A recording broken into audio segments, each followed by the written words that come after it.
కేంద్రం తెలంగాణపై కక్ష సాధింపు ధోరణి అవలంబిస్తోందని మండిపడ్డారు సీఎం కేసీఆర్. విభజన చట్టాన్ని అమలు చేయడానికి సహకరించడం లేదని ఆగ్రహం వ్యక్తం చేశారు. విద్యుత్ విషయంలో తెలంగాణ ఇబ్బందులు పడుతున్నా ఆదుకోవడానికి ముందుకు రావడం లేదన్నారు కేసీఆర్. ఇదే విషయంపై మరింత సమాచారం మా ప్రతినిధి సోమగోపాల్ అందిస్తారు. సోమగోపాల్, మొదటి నుంచి తెలంగాణ ప్రభుత్వం ఏర్పడినప్పటి నుంచి అటు కేంద్రానికి ప్రభుత్వానికి మధ్య సరైన పరిస్థితులు కనిపించట్లేదు. ఇప్పుడు డైరెక్ట్ గా ఆయన కేంద్రంపై వ్యాఖ్యలు చేయడాన్ని ఎట్లా అర్థం చేసుకోవాలి? మరొకసారి తెలంగాణ ముఖ్యమంత్రి కేసీఆర్ ఆసక్తికరమైన వ్యాఖ్యలు చేశారు. కేంద్ర ప్రభుత్వంకి సీరియస్ కామెంట్లు చేశారు. ఆయన ఏం వ్యాఖ్యలు చేశారని ఒకసారి మనం చూస్తే, తెలంగాణ పట్ల ఆంధ్రప్రదేశ్ కుట్రలు చేస్తోంది. ఆ కుట్రల్ని ఎప్పటికప్పుడు మనం ఎదుర్కొంటూ వస్తున్నాం తెలంగాణ ప్రభుత్వం. అయితే కేంద్ర ప్రభుత్వం కూడా తెలంగాణకు సహకరించడం లేదు, విభజన బిల్లును అమలుకు సహకరించడం లేదని ముఖ్యమంత్రి వ్యాఖ్యానించారు. గత పాలకులు తెలంగాణకు విద్యుత్ ప్లాంట్ల విషయంలో వివక్ష చేశారు. అందువల్ల ఇప్పుడు తీవ్రమైన పరిస్థితులు తెలంగాణలో ఉన్నాయి.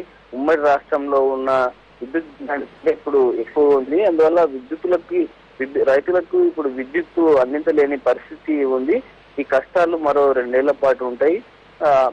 భవిష్యత్తులో తెలంగాణలో కూడా విద్యుత్ ప్లాంట్లు ఏర్పాటు చేస్తున్నాం. ఛత్తీస్గఢ్ నుంచి 1000 మెగావాట్ల విద్యుత్తును కొనుగోలు చేస్తున్నాం. రైతులు ఈసారి రబీ సీజన్ లో ఎవరు కూడా వరి పండించొద్దు, కేవలం ఆరుతడి పంటలు మాత్రమే వేసుకోవాలని ముఖ్యమంత్రి సూచించారు. ఈ సందర్భంలోనే ముఖ్యమంత్రి వ్యాఖ్యలు చేశారు. కేంద్ర ప్రభుత్వం విభజన చట్టం విషయంలో కేంద్ర ప్రభుత్వం తెలంగాణకు సహకరించడం లేదని ముఖ్యమంత్రి వ్యాఖ్యానించారు. గతంలో హైదరాబాద్ పై గవర్నర్ కు అధికారాల కూడా ముఖ్యమంత్రి ఈ విధంగానే దగ్గరలో స్పందించారు. ఆ తర్వాత కొంత ధోరణి మార్చుకొని కేంద్రంతో సఖ్యతగా మెలిగినట్టు మనం చూసాము. మరొకసారి గతంలో ప్రధాని నరేంద్ర మోడీ మీద చేసిన వ్యాఖ్యల తర్వాత వెనక్కి తగ్గి మరొక లేఖ సానుకూలంగా రాసిన సందర్భం చూసాము.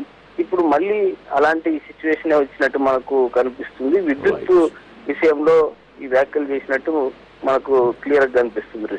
Right Somagopal, thank you.